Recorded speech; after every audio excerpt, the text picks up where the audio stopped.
After realizing that my husband was spending more and more time with that woman and her child, I deliberately began seducing our neighbor Hudson. If my husband was chopping firewood and fetching water for that woman, I would persuade Hudson to do the chores for me. If my husband was eating meat at that woman's house, I would cook a feast at Hudson's, filling his home with the aroma of braised pork until he was dizzy from the smell. If my husband rushed to take that woman and her son to the hospital, I would gently knock on Hudson's door with a fragile and helpless expression. Chapter 1. In 1974, my husband Diego was finally promoted to battalion commander, and I was finally able to accompany him as a military wife, just as I had always wished. But after moving in with him, I noticed something strange. A woman named Julia was always seeking out my husband for help. No matter what she needed, my husband never said no. Every day I saw him chopping wood and bringing her water. At night I saw him rushing to take her to the hospital, running back and forth as if he were her personal servant. That infuriated me. But he was a soldier. Taking care of a fallen comrade's widow seemed reasonable. But was Julia crazy? Why was she always looking for my husband? There were so many men in the barracks. Why did she always turn to him? I warned Diego to stop helping that woman. If you don't help her, surely someone else will. But instead, my husband got angry with me. He called me selfish and said I had no compassion. He said, Julia's husband was my comrade. He died in service. I must help take care of his widow and child. And he continued, she's raising her son alone. As a military wife, you should help me take care of her.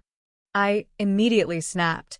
Is my husband the only man in this barracks who is her comrade? If she needs help, why does she always come to you? He shot back, Zoe, what nonsense are you talking about? If others were willing to help her, she wouldn't come to me every time she needed something. I insisted. Diego, why is no one else helping her? Are you saying all the other men here have less sense of responsibility than you? He became even angrier. Stop talking nonsense. Don't insult my comrades. They have their own families to care for and no time to help her. I was already furious. So our family is the only one that's not busy? Fine. Then first chop our own wood and fetch our own water. Just as he was about to respond, a soft and fragile voice was heard from outside. Diego, I've run out of firewood and my water jar is empty. I was furious like a ghost who won't leave us alone. I grabbed my husband's arm, stopping him before he could go. You are not going. He sighed impatiently. Zoe, she's not like us. She's a city girl. She's never done this kind of hard labor. I was deeply frustrated. Just because she's never worked, does that give her the right to order other women's husbands to work for her? We haven't even finished chopping our own firewood. You can do it too. Our water tank is empty. You're already used to doing that. My blood boiled. Chapter 2. Diego and I grew up together. We were childhood sweethearts. We both came from humble families. Before Diego became a battalion commander, I had lived in the countryside taking care of his parents and younger siblings. His parents were sick, his siblings were very young, so I took charge of all the household chores. Since there were many mouths to feed and few hands to work, I had to work like a man, earning 10 work points a day. With the occasional help from my family, we managed to survive. Over time, Diego's siblings grew up and life became a little easier. But upon arriving at the barracks, I realized that a woman had crept into every corner of my marriage. When I saw my husband rushing off to help her, I felt unbearable rage. I break my back working while he goes running to help another woman. Now, being able to work turns out to be my fault? I didn't want to speak harshly, but is this man really my husband? Diego doesn't even care for his own wife, but is willing to do anything for another woman. Was he kicked in the head by a donkey? I threw down the towel in my hand and went straight to knock on my neighbor Hudson's door. Hudson was the commander of the 1st Battalion, while Diego led the 2nd Battalion. Hudson had a 7-year-old boy named Lucas. According to the gossiping wives in the barracks, the child was his adopted son, the child of a fallen comrade. Hudson was single, had an adopted son, came from the countryside, and wasn't exactly attractive, so his marital situation was on pause. I knocked on the door. "Hudson, sorry to bother you. Could you help me chop some firewood and fetch water? Just enough to cook lunch. I can pay you." Hudson looked at me with suspicion. This woman was known as the hardest worker in the barracks. She chopped wood, carried water, cooked, cleaned. She kept everything spotless. Even though she'd only been there for 2 months, her reputation had already spread. Even Hudson had heard some comrades complain, saying, "Why can't my wife be like Zoe? Where's Diego?" Helping Julia with water and firewood. Hudson's eyes narrowed. I quickly rubbed my waist, pretending to be in pain. "I could do it myself, but I hurt my back yesterday. I can't exert myself. It hurts every time I try. Diego won't be back until the afternoon, and I still have to cook lunch. But there's no water or firewood, so I can't cook. I'll change clothes and go." I watched Hudson sweating in my yard as he swung the axe and smiled before heading into the kitchen. My back was perfectly fine. I took out the white flour I almost never allowed myself to use and prepared a big pot of homemade noodles. When the water tank was full and the firewood neatly stacked, I brought a steaming bowl of noodles to Hudson. "Hudson, I made noodles. Take them home and eat with Lucas. Thank you so much for today." Hudson looked at the big bowl of white noodles and hesitated. White flour was a luxury in those days. "It was just a small favor. I can't accept a meal in return." I laughed. "Maybe for you it was a small favor, but for me it was a big help. This is the first time since I arrived here that someone has helped me chop firewood or fetch water. To be honest, I find it exhausting." For a moment, I saw a flicker of compassion in Hudson's eyes. "All right then. If Diego is busy and can't help you, call me." I pretended to hesitate, then smiled sweetly. "How could I trouble you again? Even if it's tiring, I can manage. Now take the noodles before they get cold. I'm sure Lucas is hungry." Chapter 3. As expected, Diego didn't return until after lunch. Julia wanted to thank me, so she invited me to stay for lunch. Wow, how thoughtful of Julia. Of course, she's an educated woman. She knows how to show gratitude. I felt rage rising through my body. Because I didn't go to school, because I had no education. Did that mean I didn't know how to be grateful? Where did he get the nerve to say something so stupid? Since it was a day off, Diego of course returned to Julia's house to work for her. And me? I went to knock on Hudson's door again.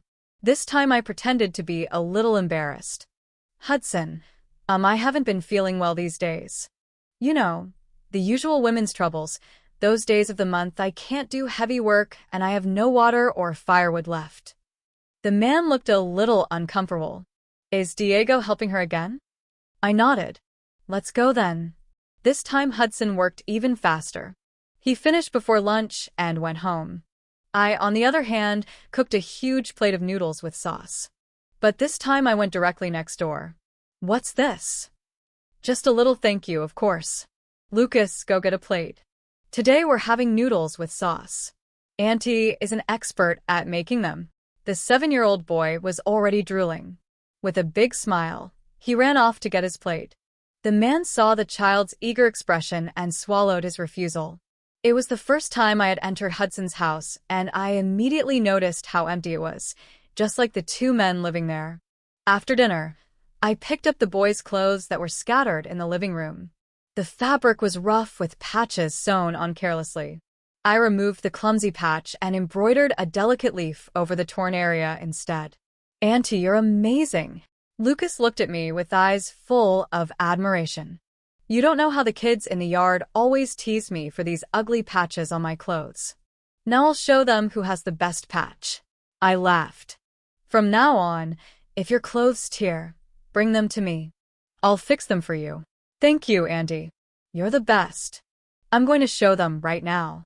Seeing the boy change into his clothes and run out excitedly warmed my chest.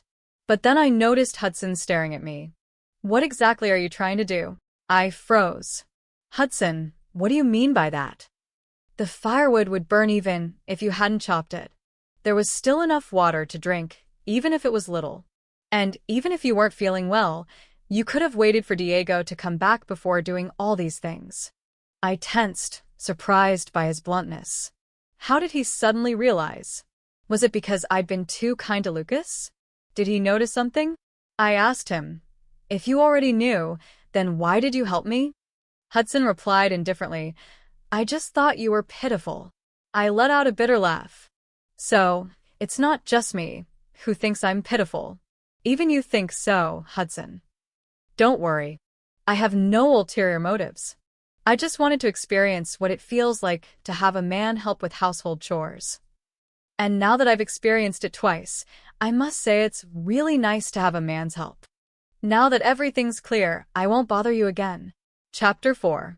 On my next day off, as usual, Diego left early to work. I stood near the well, watching from a distance as Hudson approached to fetch water. As soon as I saw him, I quickly picked up 2 buckets and staggered towards home. But just as I took a step forward, my foot caught on a stone. I fell flat. Buckets and all but strong hands caught me.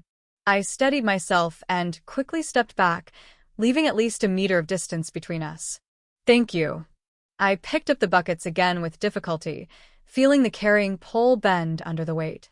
After only a few steps, I heard the man's voice. Leave it. I'll carry it. Stubbornly, I refused. I can do it. But Hudson didn't take no for an answer. Without a word, he took the load from my shoulders and carried it himself. Watching his broad back as he walked ahead, I couldn't help but smile. Later, while he chopped firewood in the yard, I went into the kitchen in good spirits to prepare a meal. It wasn't long before Hudson appeared and tossed a bag onto the stove. This is for Lucas and me. When it's ready, I'll take it home. Make Dalamian Lucas likes it.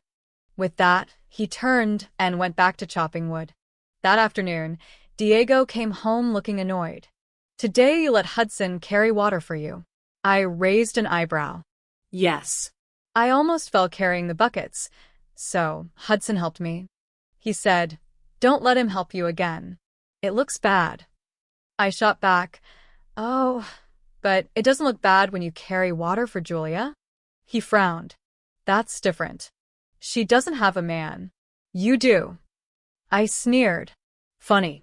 I don't feel like I have a man. That left him speechless. From now on, I'll carry the water. I smiled sarcastically. Now that sounds like a man. Sure enough, on his next day off, Diego made sure to fill the water tank before going off to work. Meanwhile, I went straight to Hudson's house to ask him to help me chop wood again. But this time I also stayed to cook lunch for them. I even cleaned their rooms, washed what needed washing, cleaned what needed cleaning. Seeing the spotless and refreshed space, I smiled to myself. Luckily, Diego hadn't chopped the wood himself. Otherwise, I wouldn't have had an excuse to keep coming. Ever since I realized that my husband was willing to help another woman while ignoring me, I had already made my decision. I would get a divorce. But in these times, divorce meant being sent back to my hometown. Returning to the countryside to earn work points was not an option. So, I set my sights on Hudson. I would slowly integrate myself into his life until I had him. Until my future was secured. When Hudson returned home, he stood still for a moment, surprised by the clean and tidy room. Hudson, thank you for helping me again today, I said cheerfully. As thanks, I made lunch for you and Lucas and tidied up a bit. I'll be going now.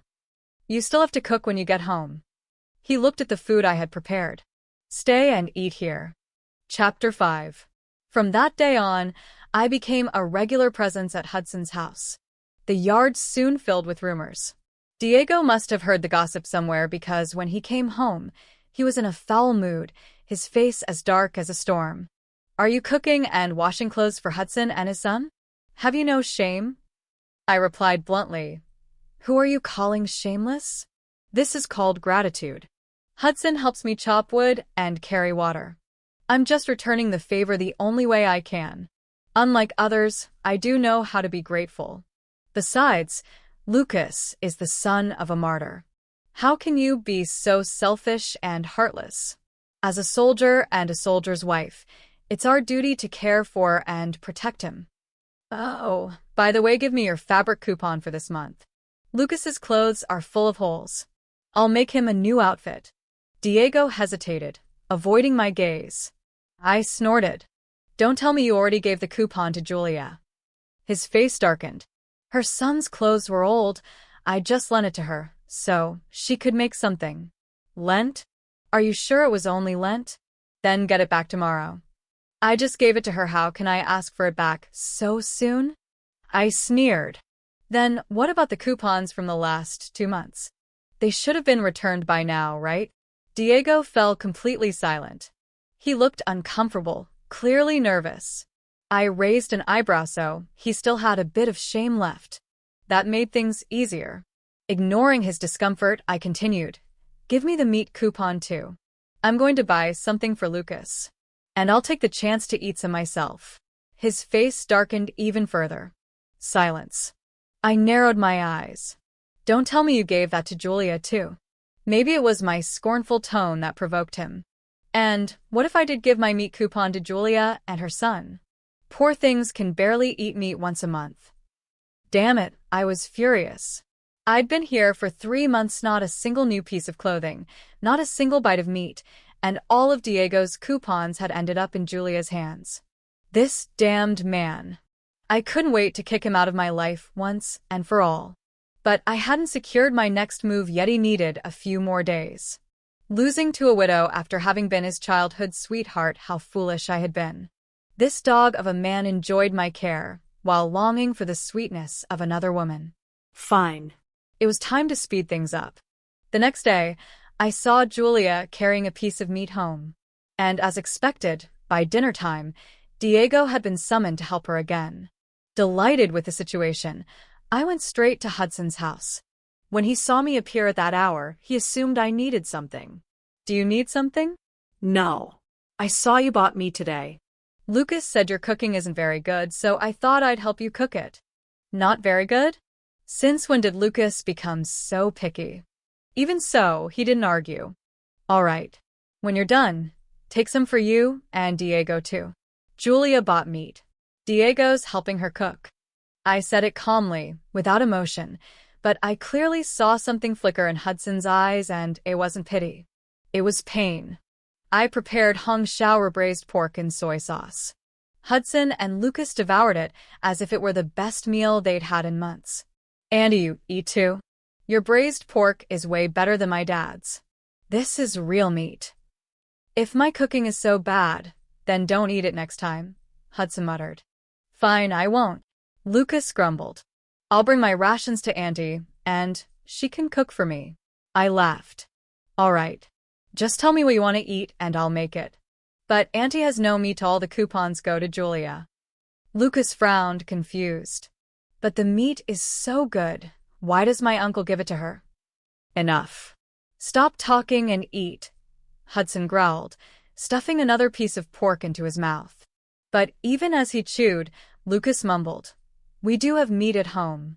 Auntie, next time my dad buys meat, come cook it and we'll eat together. I smiled and placed another piece of meat in Lucas's bowl. Eat more. You're still growing. Don't just watch us eat. You eat too, Hudson said casually, placing a piece of braised pork in my bowl. I didn't refuse, but I ate it gladly. When I got home, Diego was already there. Where were you? It's very late. I went to Hudson's house to eat meat. Diego was stunned. You're a grown woman going to another man's house just to eat meat. Aren't you ashamed? Oh, really? And you a grown man going to Julia's house to eat meat. Doesn't that shame you? I was helping her with chores. She was just grateful and insisted I stay for dinner. I couldn't refuse. I helped Hudson and Lucas cook. They insisted I stay. I couldn't refuse either. Diego was boiling with rage. You're a married woman going to another man's house to cook for him. Where's your dignity? I answered immediately. You're a married man going to another woman's house to do her chores. Where's yours? He exploded. She's the widow of my comrade. I sneered. And Lucas is the son of a martyr. Now he was fuming. Zoe, when did you become so unbearable? So sharp with your words. I crossed my arms. Oh, really? Now you quote sayings. Then surely you know this one. If you don't break the silence with an explosion, the silence will destroy you. Well, I have no intention of being destroyed. So, I choose to explode. Hudson already pitied me. That meant I was almost there. And honestly, I was too tired to keep enduring this. Chapter 6. That night someone banged on the door loudly. Diego woke with a start, jumped out of bed, and ran to open it. Diego, my stomach hurts, what should I do? Wait, I'll get dressed and take you to the hospital. As soon as he stepped out the door, I ran to the kitchen. I grabbed a handful of chili peppers, swallowed them whole, and then drank a spoonful of cold water. Just as I expected, within minutes my stomach burned like fire. With my hair still damp from sweat, I knocked on Hudson's door. Hudson, my stomach hurts so much. Diego took Julia to the hospital, and I didn't know who else to turn to. Can you take me? I bent over, clutching my abdomen, sweat streaming down my face. Wait a moment, I'll get dressed and take you right now. Hudson quickly changed and offered me his hand to help me up. But the pain was really couldn't stand up. With no other choice, he bent down and carried me on his back to the hospital. The doctor put me on N4 immediately. Hudson, I already feel much better. When the 4 is done, I can go home alone. Go back. Lucas is alone, and I don't want him to be scared. Don't worry about Lucas. Just focus on yourself. He's very independent. When I went on missions, he stayed alone at home all the time. Even so, I already feel bad enough making you bring me to the hospital in the middle of the night. Diego is also here. Can you find him? He can take me home. All right. Wait here. I'll go look for him. 10 minutes later, Diego and Hudson walked into my room. Diego was surprised to see me within 4. What happened to you? How did it get this bad? It was just a stomach ache. The doctor said it's nothing serious. Once the 4 is done, I can go home. Fine. Then when you're done, go home first. I'm going to see Julia's in a lot of pain. With that, Diego turned and left. I saw the anger in Hudson's eyes. Hudson, you should go home too. I'll be fine alone. It's almost done, but I'll wait until you're finished and we'll leave together. In silence, I started to cry. Tears rolled down my face soundlessly. It was the first time I cried in front of Hudson. Seeing me cry made Hudson nervous. His words came out clumsy and halting. Why are you crying? Don't cry. Desperately, he searched his pockets and finally pulled out a handkerchief to hand me. I took it, but instead of calming down, my tears fell even harder. Hudson, tell me, does Julia have that I don't? Why is my husband willing to do everything for her, but doesn't even care what happens to me? Hudson looked uncomfortable with my pain. I'll go find Diego and bring him back. I shook my head immediately. Leave it. Julia has it hard. Tush's a widow with a child. Let him take care of her. When the 4 bag emptied, the stomach pain had almost disappeared. But the pain had been really still felt weak, my legs shaky. As I went down the stairs, I almost fell flat on my face, but luckily Hudson caught me just in time. With no choice, he supported my arm and I leaned on him to keep my balance. And right at that moment, as if fate had planned it, we ran into Diego, who was also holding Julia at the hospital entrance. The moment Diego saw Hudson helping me, his face twisted with fury. What the hell are you doing? Let her go right now. Hudson, surprised by the unexpected encounter, answered calmly, Your wife is still weak. She needs support. Diego had been annoyed for a while by the fact that I went to Hudson's house to cook and clean. But now seeing me half leaning in another man's arms with his hand on my back, his fury exploded. Don't think I don't know what you're doing. You're a soldier too. You know perfectly well that interfering in a military marriage is illegal. It's immoral. That's when I lost control. Despite my weakness, I lunged at him and slapped him hard. Diego, when you help a widow, it's because you're an honorable man. But when Hudson helps me, it's immoralist, that it? If that's how it is, then I wouldn't mind becoming a widow myself. The area fell into a deathly silence. Diego took a while to react. His voice trembled. Zoe, are you saying you want me dead? I let out a cold laugh. And why not? Julia's husband died, and look at her, she's living wonderfully. She's got a man like you serving her, chopping wood, carrying water, doing her chores. You make sure she has clothes by giving her your fabric coupons, and you make sure she has meat by giving her your food rations. And what about me? I let out a bitter laugh. I have a living husband, and yet I chop my own firewood, carry my own water, do my own chores. I've been in this compound for 3 months and haven't bought a single new piece of clothing or eaten a single bite of meat thanks to you. If losing my husband meant living like her, then yes, I wouldn't mind becoming a widow. The crowd was shocked. For the first time, they weren't just looking at me. Now, they were also pointing fingers at Diego. Chapter 7. I ignored the whispers of the crowd and staggered back home. With so many people around, Hudson couldn't help me. When I arrived, Diego still hadn't come back. A long time passed before he finally walked through the door. Seeing that I was still awake, he frowned. Zoe, I want a divorce. Diego immediately flew into a rage. What the hell are you saying? After the scene you caused at the hospital, you still want to go through with this? Oh, Diego, that was nothing. I want a divorce. Stop talking nonsense. We're not getting divorced. I didn't back down. Write the report and I'll sign it. His face twisted with anger. You've got your eye on Hudson, haven't you? Well, he wasn't wrong. But of course, I wasn't about to admit it. If you won't write the divorce report, I'll go directly to the political commissar and talk to him. Diego exploded. Have you lost your mind? What are you going to tell him? That I shouldn't help Julia and her son. Slap. I threw a paper down on the table in front of him. If you won't write the divorce, I'll take this to the commissar instead. Suspicious, Diego grabbed the sheet and examined it. 10 questions, 10 answers, what the hell is this? He started reading aloud. First question, your own water tank is empty. Julia's water tank is also empty. Whose water do you fetch? Answer, Julia's. Diego snorted. This is ridiculous. Of course for Julia. You're perfectly capable of fetching your own water. I said nothing. He kept reading.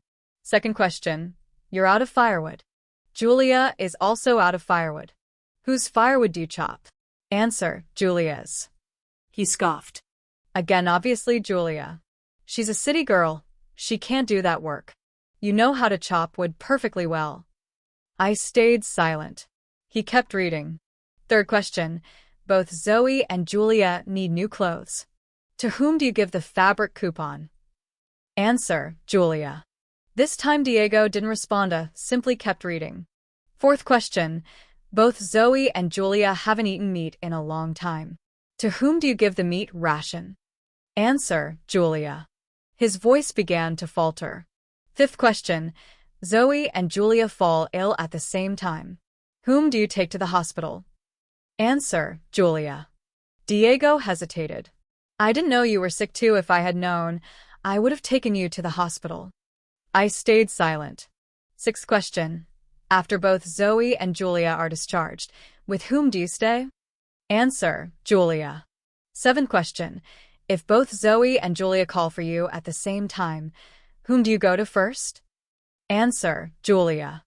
Eighth question. Zoe and Julia both want to go to the movies. Whom do you accompany? Answer, Julia. Ninth question. Who is your wife? Answer, Zoe. 10th question. How to be a good husband? Answer. Take care of Julia and her son. Make sure they don't do heavy labor. Let my own wife carry water and chop firewood. Let Julia and her son eat meat. Let my wife eat grains and vegetables. Let Julia and her son wear new clothes. Let my wife wear old clothes. If Julia gets sick, stay by her side at all times. Diego's voice grew lower and lower until it vanished altogether. I looked at him coldly. If you don't submit the divorce application, I'll take this straight to the commissar and file it myself. You decide. Either you keep me by force and refuse to divorce, or both you and Julia lose your reputations. Choose. Diego clenched his jaw. Zoe, I thought you were used to this. I never realized. From now on, I'll do my chores at home before helping her. I let out a bitter laugh. Even now, he refused to let go of Julia. There's no from now on. If I don't see the divorce application tomorrow, I'm going straight to the commissar. Diego was furious. Zoe, tell me the truth. Are you so determined to divorce because you have feelings for Hudson? I smiled. Who I like is none of your business. But one thing's for sure, if I remarry, it'll be to a man who brings me water, chops wood for me, and buys me clothes and meat. Chapter 8. The next morning, just as I expected, I saw the divorce report. I signed my name. Diego insisted on delivering it to the political commissar himself. I refused. What if this scumbag tried to trick me and didn't submit it? So I went with him directly to the commissar's office. The commissar frowned. What's wrong with you two? Do you think divorce is a joke? Commissar, we're both in agreement, I said firmly. Diego, do you want to explain it, or shall I? Diego understood the threat in my tone. Commissar, our relationship is broken. We've discussed it. There's nothing more to say. The commissar looked at him with frustration. You're an idiot. The whole neighborhood envies you for having such a hard-working and virtuous wife, and you still managed to ruin it. I cut in immediately. Commissar, we really can't get along anymore. There's no need to try and reconcile us. I just ask that you process the paperwork quickly. I want to return to my hometown and start earning work points as soon as possible. The commissar pointed at Diego. I'm asking you one last time. Are you sure? I saw Diego hesitate and pressed him immediately. Diego, I don't want to drag this out any longer with the commissar. Diego gritted his teeth. Commissar, I'm sure. The commissar let out a heavy sigh, clearly annoyed. Fine. If you don't know how to cherish what you have, someone else will. He turned to me. Comrade Zoe, the divorce report is approved. I'll submit it and we'll process it as soon as possible. Meanwhile, Hudson had been standing at the door for quite a while. When Hudson heard that Zoe was getting divorced, he didn't know why, but something inside him felt strangely good. He watched as the two of them walked out of the commissar's office and went their separate ways. And without thinking too much, Hudson started following the woman. I felt a little nervous when I noticed someone was following me. But when I turned and saw it was Hudson, I relaxed immediately. Hudson, why aren't you at training? I had an errand to run. I just heard at the commissar's office that you're divorcing Diego. Is it true? I smiled. It's true. Once the divorce is finalized, I'll return to my hometown. These past months, thank you for taking care of me, Hudson. If it hadn't been for you, I might not have made it this far. I paused and admitted. To be honest, I'm a jealous person. I don't want my man spending his time revolving around another woman. I want him to pay attention only to me. Hudson, do you think I'm being unreasonable? No, he said, shaking his head. You're a strong and admirable woman. What will you do when you return home? Work and make a living. And when I find a man who's willing to chop firewood and carry water for me, who buys me food and clothes, then I'll marry him. Hudson seemed surprised. Is that all you expect from a husband? I was a little surprised too. Is that so much? Diego never did any of that. As we talked, we arrived at my house. Wait here, Hudson. I have something for you. Chapter 9. I went back into the house and took out a pair of handmade cloth shoes, one large, one small, from my bundle, and handed them to Hudson. When Hudson saw the shoes, he froze for a moment, hesitating as if unsure whether he should accept them. But seeing the hopeful look in my eyes, as if possessed, he took them. I should pay you for this, he said. Hudson, this is my way of thanking you and Lucas for letting me taste my first bite of meat in the family compound. No need for money. But when I return to my hometown, if you and Lucas wear out the shoes, you can write me a letter, and I'll make more for you. That time, I'll charge you. Hudson held the shoes in his hands, looking a little lost, then returned to his unit in a daze. A few days later, Diego and I received the divorce papers. That same night, I packed my things and knocked on Hudson's door. Hudson looked surprised to see my bag. Today I finalized my divorce with Diego. I came to say goodbye to you and Lucas. Tomorrow I'm going back to my hometown. So soon? Where will you stay tonight? I'll spend the night at the guest house and buy my return ticket in the morning. It's getting late, I should go. I'll walk you there. On the way to the guest house, a man suddenly stepped into my path. Comrade Zoe, allow me to introduce myself. My name is Romeo. I'm 30 years old and currently a company commander under Hudson's command. But I'm about to be promoted, which means I'll be able to bring my family to live with me in the unit. I've never been married before, and I think you're an exceptional woman. I'd like to start a relationship with you. I was stunned. I didn't expect to be so popular. Hello, Commander. I just got divorced. I haven't even thought about marriage yet. Then take the night to think about it. I'm serious. I quickly nodded and rushed into the guest house before he could say anything else. Romeo, you're too shameless chasing after a wife. She just got divorced. Captain, you don't understand. Zoe is beautiful, hardworking, and now that everyone knows she's divorcing Diego, several comrades already have their eyes on her. If I don't act fast, someone else will. After I managed to shake off Romeo, Hudson seemed completely confused. He lingered outside the guest house, hesitating. I had barely settled into my room when someone knocked on the door. Who is it? It's me, Hudson. Hearing his voice, I opened the door immediately. Hudson, what's wrong?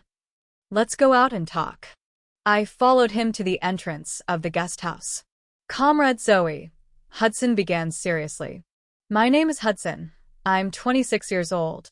I have a son, but he's adopted. I've never been married. I'd like to start a relationship with you if you're willing. My family is from the countryside, but my younger brother takes care of them, so I have no burdens. I could have died of happiness in that moment. I thought I'd have to go back to my hometown and spend months writing him letters before he finally proposed. But this surprise came too soon. I quickly lowered my head, afraid he'd see how satisfied my smile was. Will you chop firewood and carry water for me? I will. Will you buy me new clothes and meat? When we get married, I'll give you all my salary and bonuses, and also all my ration coupons. You can buy whatever you want. If you agree, I'll submit the marriage application tomorrow. I kept my head down. Hudson, I just got divorced. You've never been married. I don't deserve you. I'm just an old bachelor with a son. I don't deserve you. I was moved, truly moved. I nodded. If you don't mind, I'd love to take care of you and Lucas. What was the point of playing hard to get? So, I accepted. Chapter 10. The political commissar did not expect that right after approving Diego and Zoe's divorce, Hudson would come running in with a marriage application. Applying for marriage right after the divorce? Don't tell me you and Zoe already had something going on before. Commissar, Zoe and I are completely innocent. You know perfectly well why Zoe divorced Diego. It was Diego who failed to value her, who didn't know how to give her her rightful place. And now that he's let her go, everyone's fighting over her. You know my situation. Commissar, where else would I find such a capable wife? If I don't hurry, someone else will snatch her away. At those words, the commissar finally relaxed his frown. Application. Go ahead. Commissar, has Diego and Zoe's divorce been approved yet? Why do you want to know? Commissar, you know I'm no young man anymore. I believe Zoe is an excellent comrade. If her divorce has been finalized, could you help arrange a marriage for me with her? The commissar burst out laughing. You're too late, someone already beat you to it. What? Who the hell got ahead of me? The man standing right next to you. Hudson, damn you. You stole my chance. Seeing the two of them bickering, the commissar threw them both an exasperated look. Out. Both of you out. At the door, Hudson turned back with a grin. Commissar, please approve my application quickly. As you can see, good women are in high demand. The commissar chuckled. All right, I'll take care of it. I stayed at the guest house for a week before officially registering my marriage with Hudson. When Diego found out, he was furious, but there was nothing he could do about it. A few days later, he and Julia also got married. Since we lived door to door, any movement in either house was impossible to hide. I watched as Julia gave Diego orders, sending him off to carry water, chop firewood, wash clothes, and clean the house. It brought me a certain satisfaction to see it, but I didn't envy her. Unfortunately, the peace didn't last long. Another of Diego's comrades died in service, and his overblown sense of duty came flooding back. So when I had free time, I'd sit in the yard and watch the chaos unfold next door.